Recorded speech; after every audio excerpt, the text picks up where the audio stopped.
Hey guys, Midnight Vape Reviews here with our first video. Good things. Okay, so for the intro video, really simple. Reason why this channel has been creation. I'm not seeing a lot of information on YouTube about vape gear that I would want to be seeing if I was looking for gear, so we'll make my own shit. So, for the very first double feature of Midnight Vape Reviews is the Smoketech SID, whichever one I call it. I call it the SID, it sounds a lot cooler. I mean, it just sounds a lot cooler. Okay, so start off on this, I have one of my own personal, little creations. It's an Areotank with a mini Pro Tank 2 body with a 5/64 drill out of all 3 holes and my own little drip tip, fuck. You're gonna see a lot of fuck ups in my videos because I'm not gonna do any software or anything like that, at least not for the time being. And I know the audio quality is gonna suck because I traded audio quality for picture quality because my webcam sucks even worse for picture quality. And I have an Audio-Technica mic, and I just don't want to configure it right now. It's too much for me right now. Like, fuck. I know I really should, but I gotta do. But let's see what this is like. This is at 15 watts.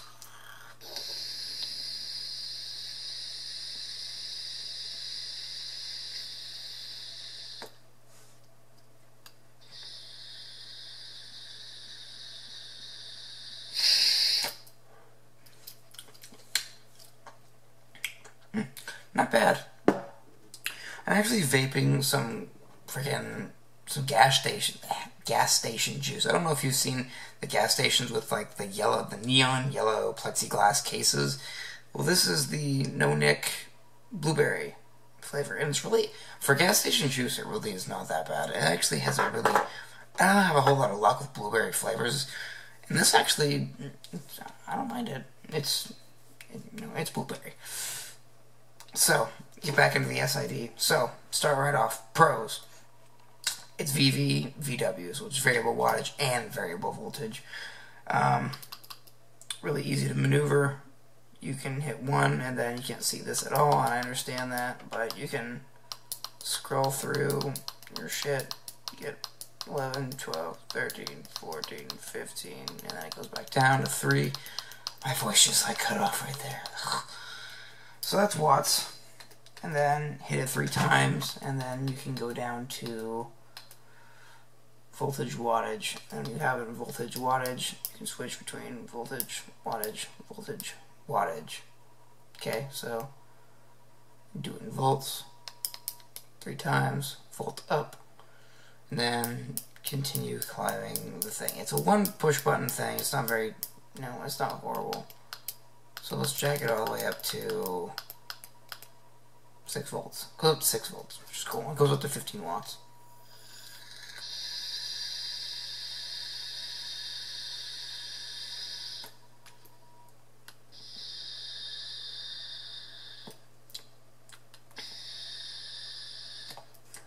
Also, keep in mind, this is not a stock coil.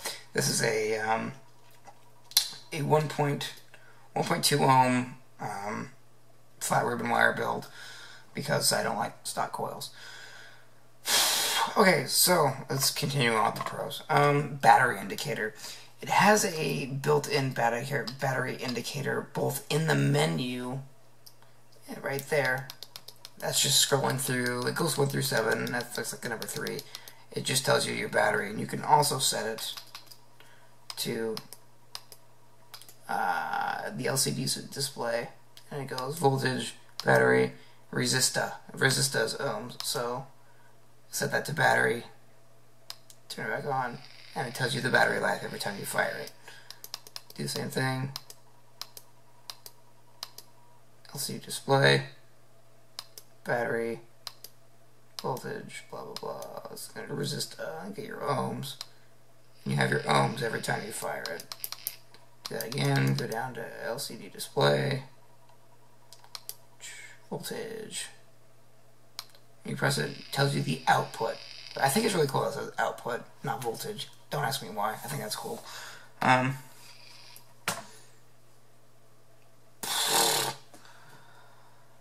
I mean, it has an ohm meter. Obviously, you just saw that. That's really handy. 510 threading. You know, it's got really good threads. I'm really happy with the threads. They're really nice and smooth. They're not sharp or anything like that. You don't have to file them down. I've had to do that a few times. It's not very fun. But there is some pretty significant cons as far as vaping goes. It cannot go past 1.2 ohms, I have discovered. 1.2 is the lowest I can go. I cannot do 1.1. Cannot do 1. It's 1.2. I mean, I guess for the people who just have regular stock coils and tanks, and you want a cool little, you know, a cool little nubbin to fuck around with while you're vaping, and you want to personalize it more, this is totally great. This is fantastic. I mean, I think I would take this over the Enokin MVP too, but just because it's slim, and it takes 18650s, which is really nice. So, that's really it as far as the SID goes. So I guess now I can take this apart and see if I don't spill fucking juice everywhere. Okay, so you have the beauty ring that comes with it. This is actually made out of metal. I thought for sure this was going to be plastic, but this is actually some kind of like really thin, low quality aluminum, which is still not bad. Here's your 510 connection. It can fit your regular Kanger beauty rings, etc., etc.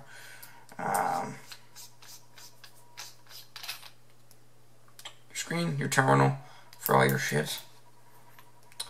18650 battery, and then your tube. Good to go.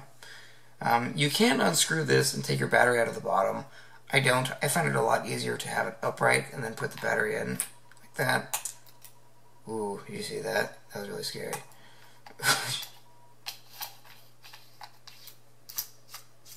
Emergency fire starter. And it's a smoke.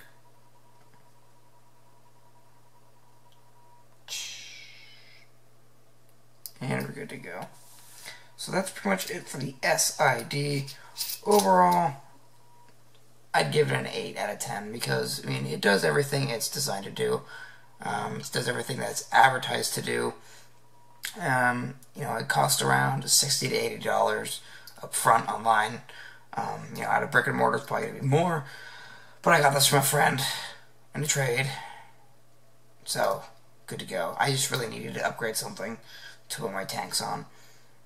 Alright, so the second part of this feature is the Kanger Areotank.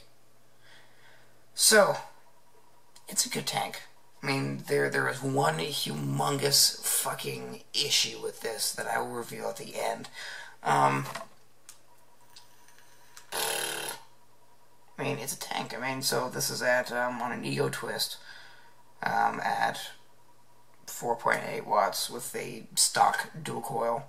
I did that just for this video. I have a stock dual coil on there. I would never do that.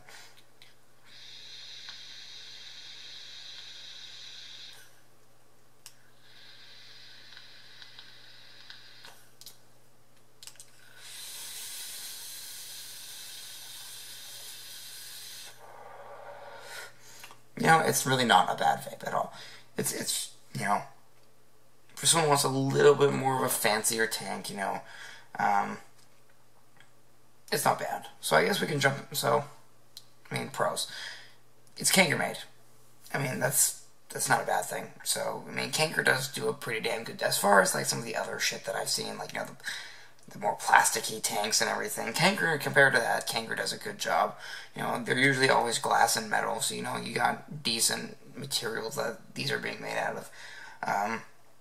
Airflow control, it's, you know, it's there. I mean, it really doesn't do anything. I always just keep it wide open because I'm a fucking cloud chaser. I mean, let's just take it all the way back.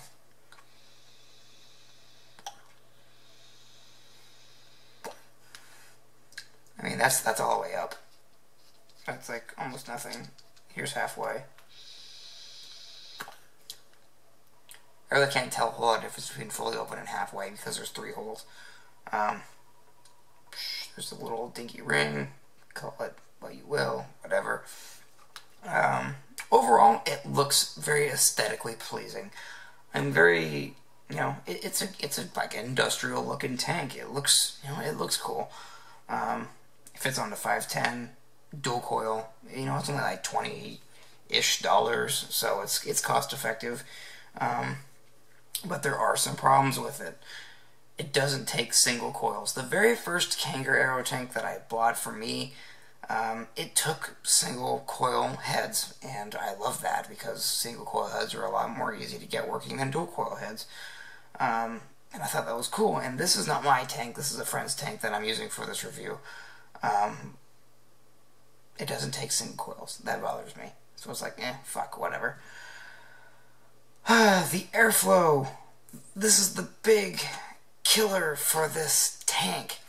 This entire assembly is press fitted together. The whole damn thing.